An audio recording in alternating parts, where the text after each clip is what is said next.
வணக்கம். இது TNPSC exam voice. TNPSC group 2, group 4 தேர்வுகளுக்காக நம்ம பள்ளி பாடப்புத்தகம் 6லிருந்து 12ஆம் வகுப்பு வரை பள்ளி பாடப்புத்தகங்களை அதில் உள்ள நிறைய தலைப்புகளை ஒரு குறிப்பிட்ட தலைப்புகளாக குறைச்சி ஒரு பிக் டாபிக் அப்படிங்கிற பேரில் நம்ம பார்த்துட்டு இருக்கிறோம். அதிகமான தலைப்புகள் இருக்கும் பொழுது நிறைய படிக்கணுமோ அப்படிங்கிற ஒரு சலிப்பு ஏற்படும். அதனால் தொடர்புடைய தலைப்புகளை ஒன்று சேர்த்து குறைவான தலைப்புகளாக நம்ம சுருக்கி பார்க்கும் பொழுது இவ்வளோ தான் இதில் சிலபஸ் இருக்குது, நம்ம இதை படித்தா போதும் அப்படிங்கிறதுக்கு ரொம்ப ஒரு எளிமையாக படிப்பதற்கான ஒரு யுக்தி இது இந்த பிக் டாபிக் அப்படிங்கிறது. மீண்டும் இந்த டாபிக் உள்ள கேள்விகள் எடுக்கிறதா இருக்கட்டும், ரிவிஷன் பண்ணுறதா இருக்கட்டும், இது மிக ஒரு சிறந்த உதாரணமாக இருக்கும். அந்த வகையில் நம்ம தமிழ் பாடப்புத்தகங்களில் இருக்கக்கூடிய பாரதியார், பாரதிதாசன், சுரதா இவர் மூவரையும் சேர்த்து ஒரே ஒரு பிக் டாப்பிக்கில் கொண்டு வந்திருக்கிறோம். அதில் ஒவ்வொரு பற்றியும் தனியாக பாடப்புத்தகங்கள் இருக்கிற தகவல் பார்த்தாச்சு. அதே நேரத்தில் கூடுதலாக தகவலையும் நம்ம பார்த்தாச்சு. இப்போ மிக முக்கியமாக ப்ரீவியஸ் இயர் கொஸ்டின் பேப்பர் அதை நம்ம பார்த்துட்டு இருக்கோம். ஆசிரியர் தகுதி தேர்வில் கேட்கப்பட்ட கேள்விகளும் டிஎன்பிஎஸ்சியில் கேட்கப்பட்ட கேள்வியும் இரண்டும் சேர்த்து இந்த ப்ரீவியஸ் கொஸ்டின் பேப்பர் சீரிஸில் பார்த்துட்டு இருக்கோம். இந்த ப்ரீவியஸ் கொஸ்டின் பேப்பர் பார்க்கும்போது தான் நிறைய கேள்விகள் எப்படிலாம் கேட்குறாங்க அப்படிங்கிறது புரியுது. அதன் மூலம் இன்னும் படிப்பதற்கான ஒரு மாற்று யோசனையை இது வழங்குகிறது. அந்த வகையில் இன்றைக்கி நம்ம பார்க்க போகிறது சுரதா. இந்த தயாரிப்புகள் அனைத்துமே ஏதோ ஒரு எளிதாக வெளியிலிருந்து கிடைச்சி எடுத்து நம்ம போடுறது கிடையாது. ஒவ்வொரு கேள்வித்தாள்களையும் டவுன்லோட் பண்ணி அந்த ஒவ்வொரு கேள்வித்தாள்களோட ஒவ்வொரு கேள்விகளும் எந்த தலைப்பில் இருக்குது அப்படின்னு ஒரு குறிப்பெடுத்து அந்த குறிப்புகளை மறுபடியும் ஒன்று சேர்த்து அதில் பாரதியார் எது, பாரதிதாசனை, சுரதா என்று தனித்தனியாக பிரித்து அந்த கேள்விகள் எடுத்து மறுபடியும் ஒரே பிடிஎஃப் கன்வெர்ட் பண்ணி சொல்லிட்டு பேக்ரவுண்டில் நிறைய வேலைகள் இருக்குது. இந்த வேலைகளுக்கு உங்களோட சப்ஸ்கிரிப்ஷன் தான் ஒரு உத்வேகமாக இருக்கும். தொடர்ந்து இந்த சேனலோட இந்த பிக் பிளேலிஸ்ட் டாபிக் நடந்துகிட்டே இருக்கும். ஏன்னா இதுதான் தேர்வுக்கு வெற்றி பெறுவதற்கு மிக அடிப்படையான ஒரு முறை அப்படின்னு என்னால் நிச்சயமாக நம்ப முடியுது. அந்த வகையில் இப்போ நம்ம பார்க்க போகிற இந்த பிக் டாபிக் அப்படிங்கிறது தமிழ் புது புத்தகம் பழைய புத்தகத்திலிருந்து எடுக்கப்பட்ட அந்த பாடங்கள் பார்த்தா ஒரு 1096 பாடங்களாக நம்ம வகைப்படுத்திருக்கோம். அதில் ஒரு 27 பாடங்கள் சேர்ந்தது ஒரு பிக் டாபிக் இது. அப்படிங்கும்போது இன்னும் வருகின்ற பாடங்கள் அனைத்தும் சேர்த்து பார்க்கும்போது மிக குறைவான தலைப்புகளாக இருக்கும். மிக குறைவான தலைப்புகளை நம்ம நிறைய கற்றுக்கிற மாதிரி இருக்கும். அந்த வகையில் இப்போ நம்ம சுரதாவை பற்றி ப்ரீவியஸ் கொஸ்டின் பேப்பர் பார்க்கலாம். முதல் கேள்வி, தமிழக அரசின் பாவேந்தர் நிறைவு பரிசினை பெற்ற முதல் பாவலர். இது ரொம்ப முக்கியம். முதல் பாவலர் யார் அப்படின்னா அவர் தான் ஊமை கவிஞர் சுரதா. இங்கே ஊமை கவிஞர் அப்படிங்கிற ஒரு அடைமொழி வந்துருச்சு. சுரதா தான் முதல் பாவேந்தர் நினைவு பரிசினை பெற்றார். ஏன்னா பாவேந்தர் பாரதிதாசனுடைய பெயர் சுப்புரத்தினம். சுப்புரத்தினத்தையே தன்னுடைய ஆசான எடுத்து தன்னுடைய பேரான ராசகோபாலனை சுப்புரத்தின தாசன் என்று மாற்றிக்கொண்டவர் சுரதா. அதனால் அவருக்கு அந்த முதல் நினைவு பரிசு வழங்குறதுல மிகவும் பொருத்தமாக இருக்கும் அப்படின்னு நினைக்கலாம். அடுத்த கேள்வி, முழுக்க முழுக்க கவிதையே கொண்ட சுரதாவின் இதழ் இது. ஏற்கனவே பார்த்துருக்கோம். முழுக்க முழுக்க கவிதைகளையே கொண்ட சுரதாவின் இதழ் காவியம் அப்படிங்கிறதுல தான். மற்றபடி இந்த இலக்கியம், விண்மீன், ஊர்வலம் இதுவுமே சுரதாவின் இதழ்கள் தான். ஆனால் கவிதைகளையே கொண்ட நூல் இதழ் பார்த்தோம்னா காவியம். அடுத்த கேள்வி, பொருந்தாத சொல்ல எடுத்து எழுதுக. சுரதா இயற்றிய நூல்கள் இல்லாதது. அமுதும் தேனும் நமக்கு பார்த்தா தெரியும். அமுதும் தேனும் சொன்னாவே நாக்கில் எச்சி ஊறும், சுரக்கும். அதனால் சுரதா தான். துறைமுகம், தேன்மழை இதெல்லாமே சுரதா தான். இந்த தமிழ் சிட்டு என்பது சுரதா நூல் கிடையாது. தமிழ் நிலம், தமிழ் சிட்டு நம்ம ஏற்கனவே பார்த்துருக்கிறோம். பாவலரேறு பெருஞ்சித்தனார் அவர்களுடைய நூல் இது. தமிழ் சிட்டுங்கிறது பாவலரேறு பெருஞ்சித்தனாருடைய ஒரு இதழ், சிற்றிதழ் இது. அடுத்த கேள்வி, கூற்று காரணம் சரியா தவறா? சுரதாவின் இயற்பெயர் ராசகோபாலன் என்பது சரி. தம் பெயரை சுப்புரத்தினதாசன் என்று மாற்றிக்கொண்டார், அதுவும் சரி. அதான் நம்ம சுரதா அப்படின்னு சொல்கிறோம். இவரை ஊமை கவிஞர் என்று அழைப்பார், இதுவும் சரி. இவர் பாடல்கள் ஊமைகளை பயன்படுத்த மாட்டார், இது எப்படி சரியாக இருக்க முடியும்? பாடல்களில் நல்ல நல்ல ஒரு ஊமைகளை பயன்படுத்தியதனால தான் இவர் ஊமை கவிஞர் என்று அழைக்கப்பட்டார். எப்படி ஒரு கேள்வியா அப்படின்னு பார்த்தா ஆமாம், இப்படி ஒரு கேள்வி தான். அதனால் 1, 2, 3 இது சரிதான். 4 தவறு. அடுத்த கேள்வி, தமிழக அரசின் வளர்ச்சித்துறை பரிசு பெற்ற சுரதா நூல் எதுனா தேன்மழை. வளர்ச்சி அப்படிங்கிறது மழையால் நிகழ்வது. தேன்மலை அப்படிங்கிறது தேன் அப்படின்னு நினச்சோன்னே நாவில் எச்சி சுரக்கும். சுரதாவுடைய தமிழ் வளர்ச்சி துறை பரிசு பெற்ற நூல் தேன்மலை. அடுத்த கேள்வி, இரட்டை கிளவி போல் இணைந்தே வாழுங்கள், பிரித்தால் பொருளில்லை என்பது யார் அப்படின்னா சுரதா தான். மிக முக்கியமாக நம்ம தெரிஞ்சுக்க வேண்டியது இந்த இரட்டை கிளவி போல், இந்த இது அடிக்கடி கேட்கக்கூடிய ஒரு கேள்வி. இதுக்கு முன்னாடி நிறைய கேட்டிருக்காங்க. அந்த வகையில் இரட்டை கிளவி போல் இணைந்தே வாழுங்கள் என்று பாடியவர் பார்த்தா சுரதா. அடுத்த கேள்வி, பாவேந்தர் பாரதிதாசன் தலை மாணாக்கராக போற்றப்பட்டவர். அதுதான் நம்ம சுரதாங்கிற பேருக்கு காரணமே அதுதான். சுப்புரத்தினதாசன் சொல்லி தன்னுடைய பெயரையே சுருக்கி கொண்டவர் சுரதா. அதனால் பாவேந்திரன் தலை மாணாக்கராக போற்றப்பட்டவர் சுரதா. பின்வரவற்றை பொறுத்துக. இதில் பார்த்தோம்னா குயில் பாட்டு நமக்கு தெரியும். குயில் அப்படின்னாவே கண்ணன் பாரதியார்னு வச்சுக்கலாம். அழகின் சிரிப்பினாவே நம்ம பாரதிதாசன் வச்சுக்கலாம். துறைமுகம் இது பார்த்துருக்கோம் நம்ம சுரதா. முகத்திலிருந்து மகிழ்ச்சி சுரக்கம் கூட வச்சுக்கலாம். பால்வீதி எழுதியவர் அப்துல் ரஹ்மான். அடுத்த கேள்வி, எந்த இணை சரியானது அப்படின்ட்டு. இதில் ஆக்சுவலி இந்த கேள்வி தாராபாரதிக்கான கேள்வி தான் இது. ஏன்னா இந்த சுரதாவோட நூல்களில் இது எதுவுமே அதில் இல்லை அப்படிங்கிறத நம்ம தெரிஞ்சுக்கணும். இமயம் எங்கள் காலடியிலும் கிடையாது, சுட்டு விரலும் கிடையாது, பசிக்கிறதும் கிடையாது. அது தெரிஞ்சுக்கிறதுக்காக தான் இந்த கேள்வி நம்ம பார்த்தோம். அடுத்த கேள்வி, இந்த வால்ட் விட்மன் யார் அப்படின்னா புதுக்கவிதை இயக்கத்தை தோற்றுவித்தவர், புள்ளின் இதழ்கள் நூலை எழுதியவர். இதே இந்த நேரத்தில் பார்க்குறோம்னா வால்ட் விட்மனை பற்றி ஏற்கனவே நம்ம ஒரு கேள்வி பார்த்துருக்கிறோம்.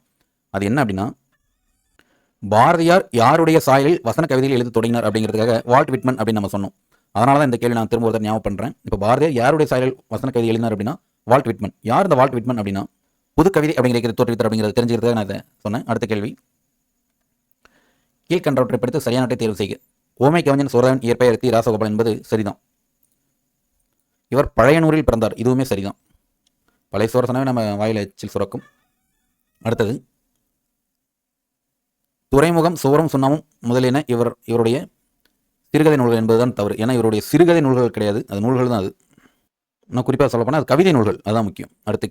அடுத்தது, தேன்மலை என்னும் கவிதை நூல் தமிழக அரசின் பரிசை பெற்றது. இதுவும் சரிதான். தேன்மலை என்னும் தமிழக அரசின் வளர்ச்சித்துறையின் பரிசை பெற்றதுன்னு சொல்லலாம். ரைட். அப்போ 1, 2, 4 கூற்றுகள் சரி. சிறுகதை கிடையாது. இந்த இடத்துல ஒரு கவிதை வந்திருந்தால் 5 சரியாக 4மே சரியாக இருந்திருக்கும். அதனால் 1, 2, 4 மட்டும்தான் சரி. அடுத்த கேள்வி, உரைநடையின் சிக்கனம்தான் கவிதை, ஓங்கும் உணர்ச்சிகளின் சிக்கனம் தான் அடக்கம் என்று தன்னுடைய ராசராசன் என்ற பெயரை சிக்கனமாக சுரதா என்று சுருக்கி கொண்டவர் சொல்லியிருக்காரு அப்படின்னு நம்ம ஞாபகம் வச்சுக்கலாம்.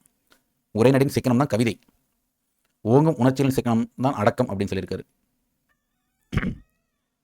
அதாவது ஓங்கும் உணர்ச்சி இருந்தாலும் அது அடக்கமாக இருந்தால் அவ்வளோ உணர்ச்சிகள் நம்ம அடக்கி இருப்பது அப்படிங்கிற மாதிரி ஒரு கருத்தோடு சொல்லியிருக்காரு இது. அடுத்த கேள்வி, இரட்டை கேள்வின்னு சொன்னவே சுரதா தான், அதை ஞாபகம் வச்சுக்கலாம். ஏற்கனவே பார்த்த கேள்வி தான். இதே மாதிரி அதுதான் தமிழகத்தின் வளர்ச்சித்துறையினவே சுரதாவின் தேன்மழை. அடுத்த கேள்வி, பழந்தமிழ் கற்றல் இன்பம், பல நாடு சுற்றல் இன்பம் என்று பாடலை இயற்றியவர் யாருன்னா சுரதா அப்படின்னு ஞாபகம் வச்சுக்கலாம். சுரதா தான் இது. இந்த பாடல் நம்ம புதுசாக தான் பார்க்குறோம். இதெல்லாம் நம்ம ஞாபகம் வச்சுக்கிறது ரொம்ப நல்லது.